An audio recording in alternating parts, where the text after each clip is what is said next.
తిరుపతి జిల్లా చంద్రగిరి నియోజకవర్గం చంద్రగిరి మండలంలో ఎమ్మెల్యే పులవర్తి నాని మీడియా సమావేశంలో సోమవారం నిర్వహించారు। ఈ సందర్భంగా చంద్రగిరి ఎమ్మెల్యే పులవర్తి నాని మాట్లాడుతూ ఆంధ్రప్రదేశ్ రాష్ట్ర ముఖ్యమంత్రి నారా చంద్రబాబు నాయుడు నేతృత్వంలో ఏపీ పారిశ్రామిక రంగం తిరిగి జీవనం పోసుకుంది। దావోస్ పర్యటనలో భాగంగా ప్రపంచ దిగ్గజాలతో ముఖ్యమంత్రి భేటీ అయ్యి రాష్ట్రానికి భారీ పెట్టుబడులు ఆకర్షించారు। ఏఐ ఆర్టిఫిషియల్ ఇంటెలిజెన్స్ రంగాన్ని ప్రోత్సహించేందుకు ప్రపంచ దిగ్గజాలతో చర్చలు జరిపారు।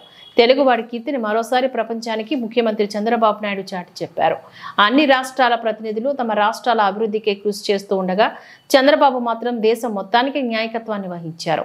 ప్రపంచంలోనే అత్యంత తలసరి ఆదాయం గల దేశాల్లో భారత్ను అగ్రగామిగా నిలపాలని పిలుపునిచ్చి ఏపీలో పెట్టుబడులు పెట్టేందుకు పారిశ్రామికవేత్తలను ఆహ్వానించారు। రాష్ట్రంలో 20 లక్షల ఉద్యోగాలు కల్పించాలనే లక్ష్యంతో దావోస్లో కష్టపడి పనిచేశారు।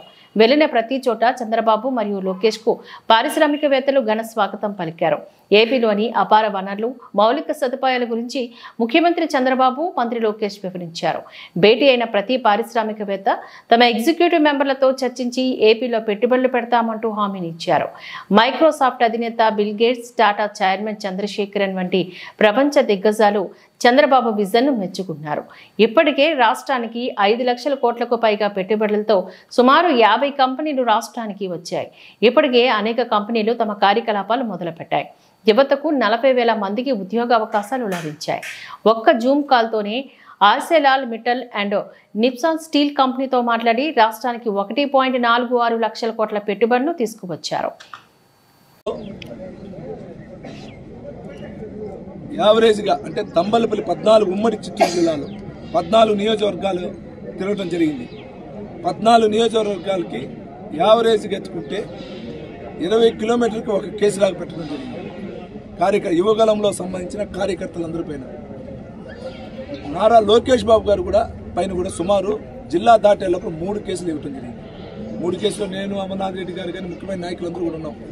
మీరు ఇంకా ఒకటి పలంనేరులో నుంచున్న స్టూల్ లాక్కున్నారు, బంగారుపాలెంలో నిచ్చిన పై నుంచి మాట్లాడితే నిచ్చిన లాక్కున్నారు, మన చిత్తూరు రూరల్ మండలం ఆనుకొని అక్కడ ఒక ఎన్టీఆర్ స్టాచ్యూ పైన ఎక్కాలంటే అక్కడ ఎక్కడికి అడ్డుపడ్డారు। గంగాధర నెల్లూరు ఎస్ఆర్పురం మండలంలో గుడి మెట్లపై నుంచి మాట్లాడాలంటే దానికి అడ్డంగా నుంచున్నారు। ఆ రోజున్న పోలీస్ వ్యవస్థ ఏ విధంగా అడ్డుకునిందో దీని నిదర్శనం తెలియజేసుకుంటున్నారు। అదేవిధంగా పాదయాత్రలో ఇచ్చిన హామీల ప్రకారం ఏదైతే 100 కిలోమీటర్లకు ఒక మైల్ స్టోన్ వేశారో వాటన్ని హామీలు ఇస్తున్నారు। మన నియోజకవర్గంలో నేండ్రగుంటలో 10 పడకల హాస్పిటల్, దానికి కూడా తొందరలో 6 నెలల లోపల ఆర్డర్ ఇస్తారు। ఎందుకంటే అన్నీ కూడా చేస్తున్నారు లోకేష్ బాబు గారు, అదే ప్రకారం చేస్తున్నారు। ఈ పాదయాత్ర తిరిగేటప్పుడు కార్యకర్తల యొక్క సమస్యలు ఇస్తే వాటిని కూడా అర్జీల ద్వారా కూడా ఇప్పుడు పరిష్కారం స్టార్ట్ అయింది। దాంతోపాటు కామన్ మ్యాన్ వాళ్ళ యొక్క ఏదైనా విషయాలు అడిగితే వాటిపైన కూడా ఇవ్వటం జరుగుతుంది। కార్యకర్తలకి భరోసా అనేది ఈరోజు నారా లోకేష్ బాబు గారు యువగలం ద్వారా ఇవ్వడం జరిగింది। నాకు ఒక చాలా జీవితంలో మర్చిపోలేని ఇదంటే యువగలం। ఎందుకంటే నేను జిల్లా పార్లమెంట్ అధ్యక్షుడిగా ఉన్నప్పుడు నారా లోకేష్ గారు యువగలంలో స్టార్ట్ చేయటం, ముఖ్యంగా ఈరోజు కూడా చెప్తుంటారు ప్రెస్ మీటింగ్లో ఆయన, నాకు చంద్రగిరి నుంచే నాకు యువగలం చాలా సక్సెస్ అయింది, బాగా పికప్ అయిందని చెప్తుంటారు। అందుకు కారణం చంద్రగిరి నియోజకవర్గం నాయకులకు కానీ కార్యకర్తలకు కానీ ప్రజలందరూ కూడా మరోసారి కృతజ్ఞతలు తెలియజేసుకుంటున్నా।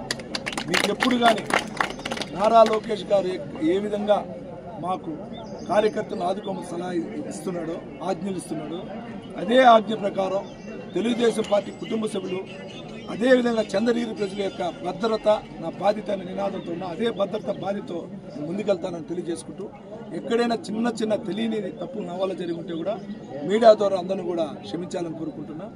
ఏదేమైనా మన నియోజకవర్గం రాబోయే 3 సంవత్సరాల్లో మనకు 4.5 సంవత్సరం ఉంది, ఇంకా 4.5 సంవత్సరాలు 4 సంవత్సరాల 4 నెలలు ఉంది సుమారు। ఈ 4 సంవత్సరాల 4 నెలలు 3 సంవత్సరాల టార్గెట్ పెట్టుకుని మనం